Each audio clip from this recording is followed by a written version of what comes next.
Al-Arqam is a Malaysian-based Islamic religious sect. The movement of Al-Arqam is also known as Jama'ah Arat Muhammadiyah. This religion is based from Sunni Islam and used Malay language as their main language. Al-Arqam was established in 1972 and was founded by Ashaari Muhammad. Al-Arqam was what was then a small Islamic study group. The aim was to create a model society with Islam, guiding every aspect of daily life. The Jama'ah has already spread throughout various communities of Islam in Malaysia. This movement has become the national focus of attention during the 90s. The teachings of Al-Arqam is considered as one of the most superior movement for some community before it was banned because of their false and opposed teachings by Islamic Council of Malaysia. According to Islamic Council, Al-Arqam had well and truly gone off the rail. The belief of Al-Arqam's philosophy was completely deviationist and contradict to the true teachings of Islam. The Malaysian government of Islamic Center described Al-Arqam as the greatest threat to Malaysia. According to the government, Ashaari Muhammad was an extremist with suicide squad, sex slaves, and indoctrinated children. The Malaysian government claimed that Ashaari, or affectionately known as Abuya, is the potential Jim Jones or David Corers. Is that right? Abuya means the father of all. Initially, the group was better known as the Rumah Putih, since the house where they met was painted white. On 28th of February 1971, the group decided to change its name to Darul Arqam, in memory of a companion to Prophet Muhammad, Arqam bin Abi Arqam, who allowed his house in Makkah to be used as the early meeting place for Muslims. 1975 marked a new and significant chapter in Al-Arqam's history when the movement moved to a new and permanent premise in 5-hectare land at Sungai Penchala. Al-Arqam members live according to their roots. The Al-Arqam village at Sungai Penchala did not only become the main base but also became a model of an ideal Islamic village. The Al-Arqam village facilitates a mosque, a lecture hall, dormitories, offices, a school,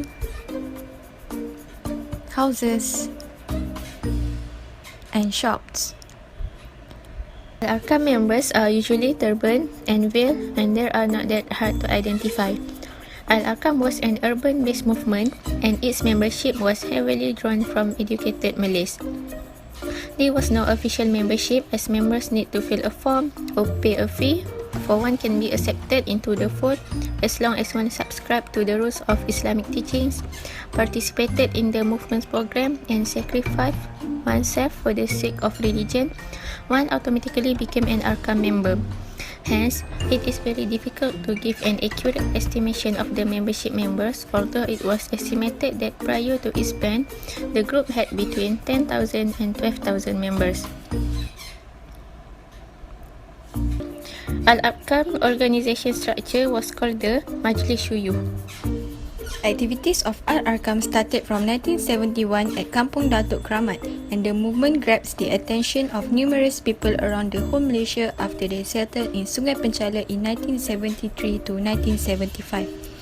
One of their beliefs is their founder is going to rise up from the dead because he believed not to be really dead yet but invisible for a while. There are other beliefs that make this organization is different from the real Islam. Firstly, they believe that Sheikh Muhammad Al-Suhaimi have met with the Prophet in the Kaabah and received the teachings of Arat Muhammadiyah from the Prophet. Then, Al-Arqam also added some false verse inside the Shahadah which include the name of Sheikh Muhammad Al-Suhaimi as the Imam Mahdi and put him at the same ranks with the Khulafa Ar-Rashidin. Leaders of Al-Arqam proclaimed that he had a meeting with the Prophet and his apostles while being conscious. In addition, from the book written by Ashaari's wife, they claim that only Ashaari can let them to remember God. They also stated that if there is no Ashaari, his followers will not have God.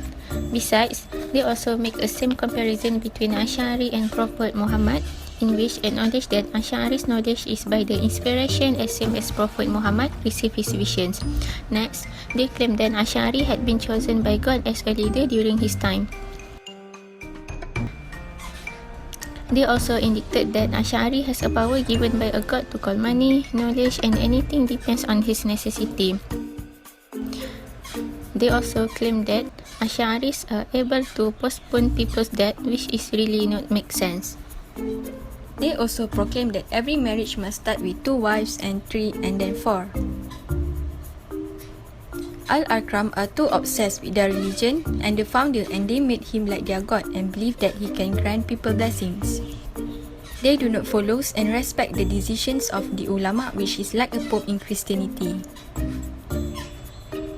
It is also believed that he can appear out of thin air if you call his name out religiously.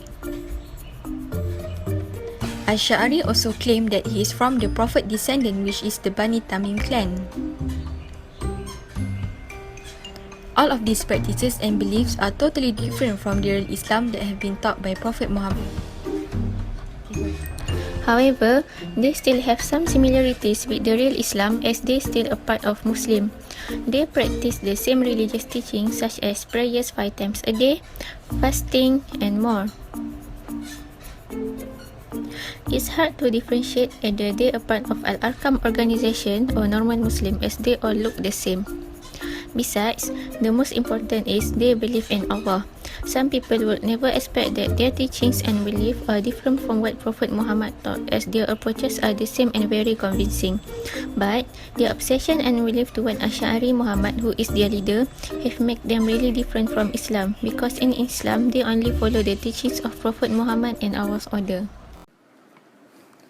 The activities of Al-Arqam or Jama'ah Aurat Muhammadiyah reached a peak in the late of 80s and in the early of 90s when it was reported to have about 10,000 followers and its own commune in Sungai Penchala. As the Al-Arqam beliefs went against the true Islamic teachings, the movement of Al-Arqam in Malaysia was banned by the federal government. On the night before Malaysia's Islamic Council decided to ban Al-Arqam, members of Al-Arqam prayed asking God for help and guidance. Al-Arqam members told that they have been trained to remain calm and not to have deep feelings about those who have accused them of deviating from the true path of Islam. On September 2nd, 1994, while traveling in Thailand, more than 5 Al-Arqam members, including Ashaari, were arrested in Thailand. Ashaari was flown back to Malaysia to be detained under the Internal Security Act, and he was held at a secret location. Malaysia government claimed that Al-Arqam movement was training militants in Thailand.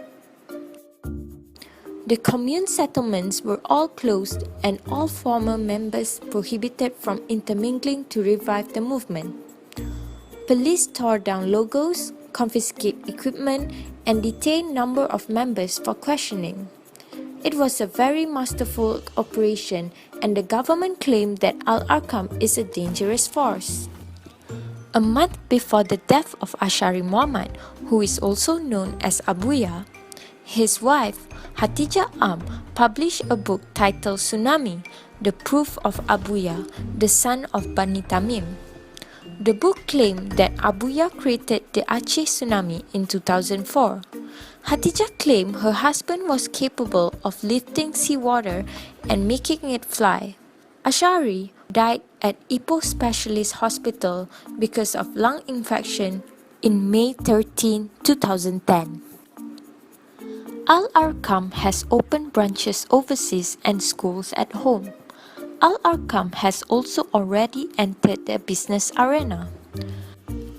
Good economics, they say, is one of the best ways to uphold and spread Islam.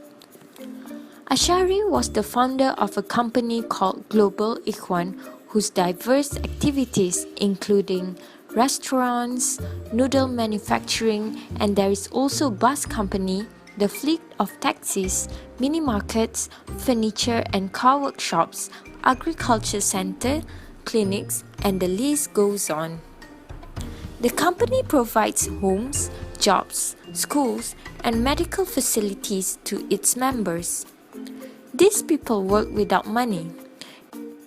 There are no salaries, but just a living allowance awarded according to needs. While the parents are busy working for Al-Arqam businesses, the children studied at the Al-Arqam school. Al-Arqam has thousands of members around the world, with clubs similar to the one in Jakarta, Europe, Middle East, and North America.